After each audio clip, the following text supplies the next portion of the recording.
বন্ধুরা, শুভ সকাল বললাম, অনেক বেলা হয়ে গেছে। আজকে বাজারেও গেছিলাম, বাজারে সেরকম কিছু আজকে আনিনি, সেরকম কিছু পাইনি। বাজারে যাওয়া মানে খালি ইলিশ মাছ আর ইলিশ মাছ আনিনি। মেয়ে যেহেতু ইলিশ মাছ খেতে ভালোবাসে না, তো ইলিশ মাছ আনিনি। মানে আজকে সেরকম কিছু রান্না বান্না করবো না, দেখি একটু ভাজাভুজি ডাল কিছু করে দেবো। সেই জন্য রান্নার আজকে চাপ নেই। তাই বিছনাটা তোলা হয়নি, বিছনাটা তুলবো। তোলা হয়ে গেছে। আর দেখুন কতগুলো জামা কাপড় আছে। জামা কাপড়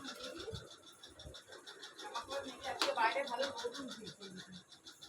কিছু জামা কাপড় শুকিয়েও গেছে, আর কিছু জামা কাপড় মেলবো। আর ভালো রোদ উঠেছে আজকে।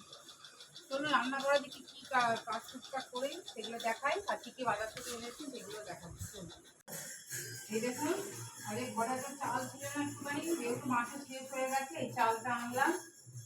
চালটা ভালো দিয়েছে, চাল আনলাম। একটা আলু ছিল না ঘরে, আলু আনলাম। আর মেয়ের এই শ্যাম্পু, আর একটা বিস্কুটের প্যাকেট, এগুলো টুকটাক মুদিখানা মাল বাকি ছিল, এগুলো দিলাম। একটা রান্নার চাপ নেই বলে ডাল ভাজাভুজি কিছু করছি। এদিকে রান্না হয়, টুকটাক কাজ বাকি আছে, করে নিই। করে স্নান টান করে নিয়ে টুকটাক কাজ করে আবার আপনার কাছে আসবো।